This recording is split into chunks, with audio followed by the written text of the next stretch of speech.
ఈ కాంగ్రెస్ వాళ్ళు చెప్పలే మీరు అర్జెంట్ గా ఓన్రి ఊరుకుండ్రి బ్యాంకుల దగ్గర లైన్లు కట్టుండ్రి మీ దగ్గర 1,00,000 రుణమాఫీ అయిపోతే 2 లక్షలు తెచ్చుకోండి ఇంటింట్లో ఎంతమందికి వస్తే అంతమందికి 2 లక్షలు తెచ్చుకోండి మేము ఎక్కుతానే సోనియమ్మ పుట్టినరోజు నాడు మొత్తం రుణమాఫీ చేస్తామని చెప్పారు అంటే పాపం చాలా మంది ఒక్కొక్క ఇంట్లో 2, 3 పోయి డబ్బులు తెచ్చుకున్నారు కానీ ఆ 2 లక్షల రుణమాఫీ అనేది జరగనే లేదు ముఖ్యమంత్రి గారు మొన్న చెప్తా ఉన్నారు అందరికి 2 లక్షల రుణమాఫీ చేసినాం మేము ఆనాడే ఛాలెంజ్ చేసినాం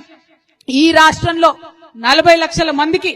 40 లక్షల మంది రైతులకు రుణమాఫీ చేస్తాం 40,000 కోట్లు అని కాంగ్రెస్ పార్టీ హామీ ఇచ్చింది ఇవాళ రుణమాఫీ చేసింది కేవలం 25 లక్షల మంది రైతులకు మాత్రమే అంటే ఇంకా 15 లక్షల మంది రైతులకు రుణమాఫీ జరగలేదు ఇవి గణాంకాలు చెప్తున్నాయి లెక్కలు చెప్తున్నాయి మీరు బుకాయించినా కూడా నమ్మరు ప్రజలు ఎందుకంటే అనుభవిస్తున్నారు కొంతమందికి 50,000 ఉన్నోళ్ళకు కూడా రుణమాఫీ కాలే కొంతమందికి 1,50,000 ఉన్నోళ్ళకు కూడా రుణమాఫీ కాలే రుణమాఫీ అందరికీ చేయాలని చెప్పి ఈ ప్రభుత్వాన్ని నేను డిమాండ్ చేస్తా ఉన్నా